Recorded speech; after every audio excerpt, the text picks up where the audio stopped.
Everybody, it's MD. It's the first time I'm ever doing this. Actually, I got sick of writing, so I'm gonna do these videos for you now. I'm gonna do my first review on the Amazing Spider-Man 2. Well, I guess my favorite part about the movie is the web slinging. If you ever read the comic books, you understand that he has the web shooters. Unlike the first trilogy, he no longer has the organic web shooters. I think my favorite part is him using his web shooter sparingly. So he would, like shoot it and then climb up it or anything like that. Also really like seeing Jamie Foxx as Electro, and not just because I'm black, but because I really like seeing the diversity in the films. I wish they would have played on it a little more. I wish they would have used his minority as a as a way of introducing the character to everyone else. Also, what I didn't like about Electro is I didn't like the fact that in the beginning he was this quirky guy, and then all of a sudden he's this badass supervillain. It really didn't make sense. The cross was too quick for me. I wasn't really a big fan about it. Another thing that I really liked about the movie is I liked the love connection. I thought it was a little overplayed, but I did enjoy the fact that that they touched on Peter Parker and Gwen Stacy's love story. That's always been an important factor when it comes to Peter Parker. When it comes to Spider-Man, he's a softie, and he loves his women.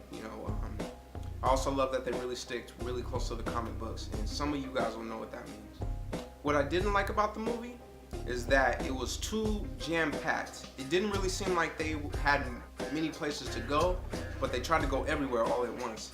And the incorporation of too many villains, sometimes it's not a good thing. I didn't like to see that Electro was in there, Green Goblin, and the Rhino at the end. Most superhero movies, they try to focus on one, maybe two villains. This one tried to focus on three and incorporate them all and make it kind of look cool. It didn't really work out that much, and most of the time I was a little upset that I got to see too little of Jamie Foxx's Electro or too little of Green Goblin. I really wanted to see more of Green Goblin, but we really only get to see Green Goblin towards the end of the film, and it really didn't work out for me. That was probably my least favorite. Another thing I didn't like about the movie is the whole Peter Parker's dad conspiracy thing. I think it was completely out of touch. I don't think it should have been in the movie personally. I think if they wanted to include it, it should have been in the first movie. And for me, it was a big drawback on the whole film. Like I said, they overloaded the film too much.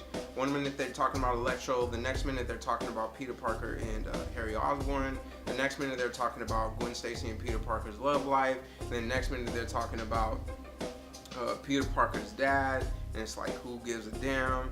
And then after that, then they want to finally talk about Rhino.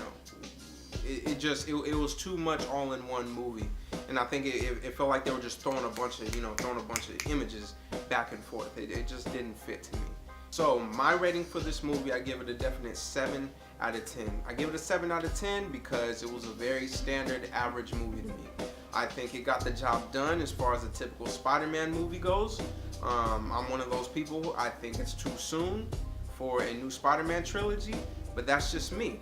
Let me know what you guys think in the comments below. Also, subscribe to my channel. Once again, it's MD Hardy.